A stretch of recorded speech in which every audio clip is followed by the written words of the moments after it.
Hello বন্ধুরা, ভূতু কিচেনে সবাইকে স্বাগত। আজ চলে এসেছি আরও একটা নতুন ভিডিও নিয়ে। আজ আমরা বানাবো আলু, কচু এবং বেগুন দিয়ে ইলিশ মাছের ঝোল। তার জন্য আমরা এখানে 10 থেকে 11 পিস ইলিশ মাছের টুকরো নিয়ে নিয়েছি। এগুলিকে খুব ভালোভাবে কেটে জল দিয়ে ধুয়ে নিয়েছি এবং নিয়ে নিয়েছি দুটি মাঝারি সাইজের বেগুন, দুটি আলু এবং 4টে কচু। এখন আমরা সমস্ত আনাজগুলিকে কেটে নিচ্ছি।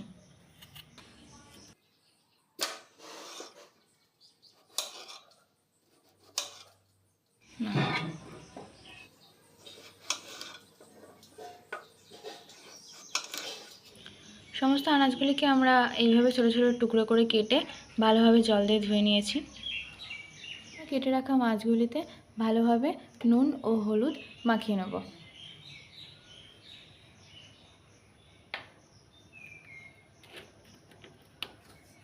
সমস্ত মাছের টুকরোগুলিতে আমরা খুব ভালোভাবে নুন হলুদ মাখিয়ে নিয়েছি। এখন আমরা মাছগুলিকে ভেজে নিচ্ছি।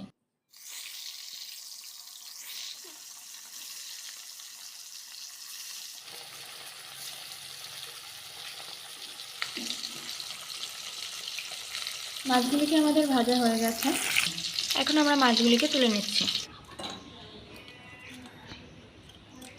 ওই একই তেলের মধ্যে আমরা দিয়ে দেবো সামান্য কালো জিরে এবং সামান্য জিরে ফোড়ন।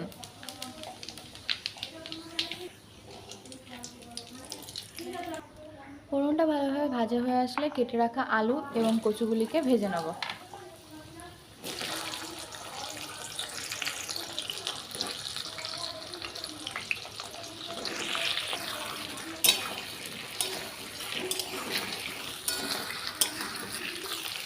পরিমাণ মতো লবণ এবং পরিমাণ মতো হলুদ দিয়ে আলু ও কচুটিকে আমরা খুব ভালোভাবে ভেজে নেব।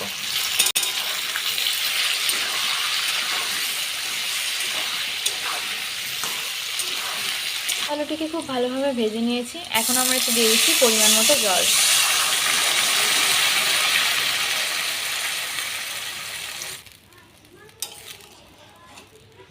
ঝোলটি ফুটে আসলে আমরা এতে দিয়ে দেবো পরিমাণ মতো লবণ এবং পরিমাণ মতো হলুদ। এরপর দিয়ে দেবো কেটে রাখা বেগুনগুলি।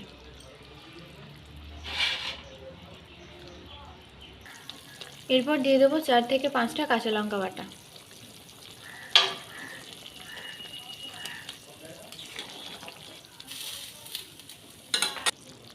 এরপর ঢাকা দিয়ে বেগুনটা সিদ্ধ হয়ে আসা পর্যন্ত রান্না করে নেব। 5 থেকে 7 মিনিট আমরা এটাকে ফুটিয়ে নিয়েছি। বেগুনটা খুব ভালোভাবে সিদ্ধ হয়ে আছে। এরপর আমরা এতে দিয়ে দিচ্ছি বেশ কিছুটা পরিমাণ জিরে বাটা এবং ভেজে রাখা মাছগুলি।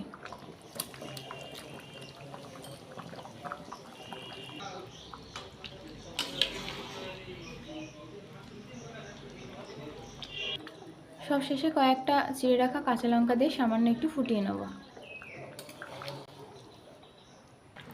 সামান্য একটু ফুটিয়ে নিয়েছি। আমাদের ইলিশ মাছের ঝোল রেডি। এখন আমরা এটিকে নামিয়ে নিচ্ছি।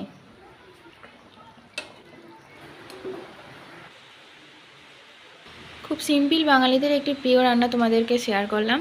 তো ভিডিওটা যদি পছন্দ হয় আমাদের ভিডিওটাকে লাইক কমেন্ট শেয়ার করবে এবং এরকম আরও নতুন নতুন ভিডিও পেতে আমাদের চ্যানেলটিকে সাবস্ক্রাইব করবে।